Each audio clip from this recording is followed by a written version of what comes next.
Hi friends, welcome to workshop Telugu. Friends, ఈరోజు మనం చూసేది వచ్చి సామ్సంగ్ సింగిల్ డోర్లో 210 లీటర్ అంటే కొంచెం సింగిల్ డోర్లో పెద్ద సైజ్ అనమాట. దీని ప్రాబ్లం అంటే ఎక్కువ ఐస్ అయితే కట్టేస్తుంది. కింద వెజిటబుల్ బాక్స్ దాకా కూలింగ్ అయితే రావట్లేదు అనమాట. అది కాకుండా కట్ ఆఫ్ అనేది అవ్వట్లేదు. కంటిన్యూగా రన్నింగ్లో ఉండడం వల్ల ఎక్కువ గడ్డలు అనేది కట్టేస్తుంది. కరెంటు బిల్లు మామూలుగా ఒక 300 లోపల రావాల్సింది మనకు ఒక 600 దాకా వచ్చేంత కరెంటు బిల్లు వస్తుందన్నమాట. సో దీనికి సొల్యూషన్ అంటే థర్మాస్టాటర్ మార్చేస్తాం, అది ఒక సొల్యూషన్, అది మామూలే. అది కాకుండా ఈ విధంగా మనకు థర్మాస్టాటర్ ఫెయిల్యూర్ అయ్యేదానికి కారణం కూడా ఏమంటే, ఇప్పుడు వచ్చి మనకు డీప్ ఫ్రిడ్జ్ అంటే ఫ్రిడ్జ్కి డోర్ అనేది వస్తుంది, చిన్న డోరు. ఆ డోర్ లేని వల్ల ఏమవుతుందంటే దాని కూలింగ్ రేంజ్ అనేది వైడ్ అయిపోతుంది. అంటే డోర్ ఉండింది అంటే ఆ సెక్షన్ వరకు దానికి అంటే త్వరగా కూలింగ్ అనేది దానికి అందుతుంది. ఆ సెన్సార్ రాడ్కి త్వరగా వచ్చి కట్ ఆఫ్ అవుతుంది అనమాట. అది లేని వల్ల ఫుల్గా బాక్స్ మొత్తం ఆ రేంజ్ అన్నట్టు తీసుకునే వల్ల మనకి ఇప్పుడు ఒకట్లో పెడుతున్నామంటే దాని రేంజ్ అయితే 5-6 దాకా అయిపోతుంది. అప్పుడు వచ్చి మనం వీళ్ళు తెలియకుంటే 7లో పెట్టినారంటే అసలు కట్ ఆఫ్ అనేది అవ్వదనమాట. వీళ్ళు దేనికి 7లో పెడతారంటే పైన ఎక్కువ గడ్డలు కట్టేసి కింద కూలింగ్ రాని వల్ల ఏమవుతారంటే ఎక్కువ పెడితే త్వరగా వస్తుంది అనేసి వాళ్ళు ఎక్కువ పెట్టేస్తారు. అందువల్ల కట్ ఆఫ్ అనేది అయ్యేదానికి ఛాన్సెస్ ఉండదు. సో ఇప్పుడు మనం ఫస్ట్ సొల్యూషన్ వచ్చి థర్మాస్టాటర్ మారుస్తున్నాము. మార్చిన తర్వాత డీప్ ఫ్రిడ్జ్ డోర్ అనేది బిగిచ్చేసి, దాని తర్వాత చిన్న కంప్లైంట్ ఉంది దీంట్లో, బల్బ్ ఒకటి వెలగలేదనేసి బల్బ్ వేసేసి మనం వర్క్ అయితే కంప్లీట్ చేస్తున్నాము. మామూలుగా దీనికి 4 స్క్రూలు వస్తుంది, పైన 2, సైడ్ కింద వస్తుంది అనమాట 2 స్క్రూలు. మొత్తం 4 స్క్రూలు ఇప్పేస్తే మనకు ఫ్రంట్ ప్యానల్ అయితే ఓపెన్ అయిపోతుంది. దాని తర్వాత మనకు సామ్సంగ్ థర్మాస్టాటర్ అంటే మ్యాక్సిమం ఒకే మోడలే వస్తుంది, వేరే లేదు. ఇప్పుడు ఓల్ఫుల్ అన్న ఇప్పుడు లేటెస్ట్ వచ్చి చిన్న సైజు వచ్చేస్తుంది. ఓల్డ్ మోడల్ కొంచెం లావుగా వస్తుంది. ఎల్జీలో కూడా 2 మోడల్ ఉంది. సామ్సంగ్ అంటే మ్యాక్సిమం ఒకటే. దీన్ని నీట్గా అంటే కొంచెం జాగ్రత్తగా ఇప్పాలి సామ్సంగ్ కూలింగ్ కాయిల్ వరకు. అంటే దానికి మళ్ళీ ఎక్స్ట్రా ఏం సిట్టింగ్ నట్లు గిట్లు ఏమి ఉండదు. ఆ కాయిల్ స్ట్రైట్గా దీనికి ఆనుకొనేసి ఉంటుంది అనమాట. ఇది మొత్తం పట్టుకోవాలంటే ఇదే పట్టుకోవాలా. లోపల జస్ట్ ఆ కూలింగ్ కాయిల్ వచ్చి ఆడ లోపల సీటింగ్ కూర్చొని ఉంటుంది అంతవరకే. దీనికి వచ్చి మామూలుగా దొరికే చిన్న సైజు థర్మాస్టాటర్ సామ్సంగ్కి.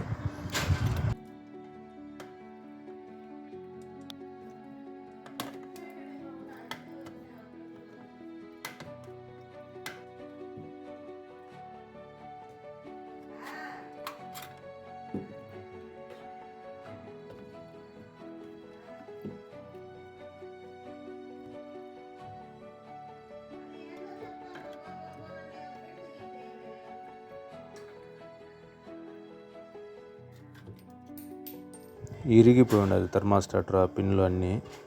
వీళ్ళు అంటే అట్టే కంటిన్యూగా ఎక్కువ తిప్పడం తగ్గించడం అదట్టే హార్డ్ అయిపోయి దాన్ని పెరిగేటప్పుడు అసలు ఆల్రెడీ హార్డ్ అయిపోయి ఇరిగిపోయినట్టున్నది ఆ పిన్లు అన్నీ కూడా.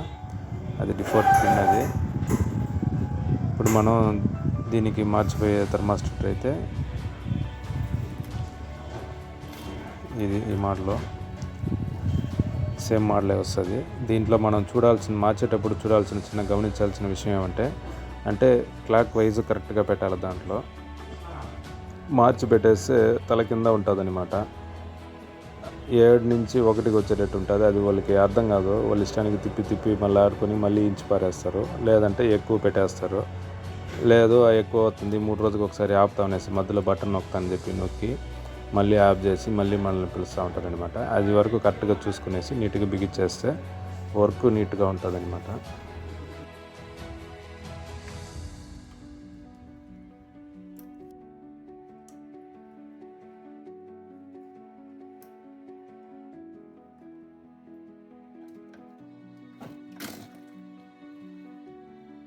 థర్మాస్టాటర్ అయిపోయింది. ఇంకా నెక్స్ట్ ఆ డోర్ అనేది బిగించేయాలా. డోరు అసలు చాలా ఈజీయే. 2 క్లిప్ లాగా ఉంటుంది, పైన ఒకటి కింద ఒకటి రాడ్ లాగా. అది కొంచెం జాగ్రత్తగానే వేయాలి. ఎక్కువ అట్టా ఇట్టా వేసి అదుముతున్నామంటే మళ్ళీ ఇరిగిపోతుంది. డోర్ ఇరిగిపోయినా తెచ్చుకునేవచ్చు. అంటే ఆ కూలింగ్ కాయిల్తో ఉండే ప్యానల్ ఇంచి పారేస్తే మళ్ళీ అది తనిగా దొరకాలంటే కొత్తవి కొంచెం రేర్ అది.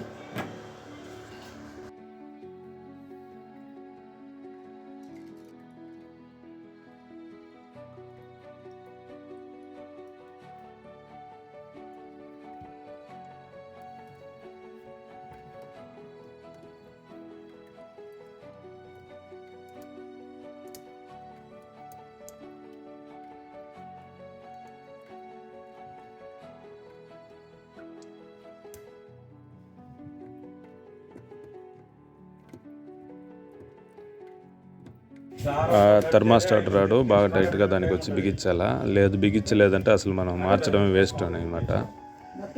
దీని తర్వాత ఆ బల్బ్ ఒకటి పోయింది, ఆ బల్బ్ కూడా థ్రెడ్ టైపే తీసేసి కొత్త బల్బ్ వేసేస్తున్నాము. ఫ్రెండ్స్, ఈ ఇన్ఫర్మేషన్ ఈ వీడియో మీకు నచ్చుంటుంది అనుకుంటా. నచ్చిందంటే లైక్ చేయండి, మర్చిపోకుండా మన ఛానల్ సబ్స్క్రైబ్ చేయండి. ఒకవేళ కొత్తగా వచ్చి చూస్తున్నారంటే మర్చిపోకండి సబ్స్క్రైబ్ చేయడం. మనకు తెలిసిన ఫ్రెండ్స్కి మన వీడియోని షేర్ చేయండి ఫ్రెండ్స్.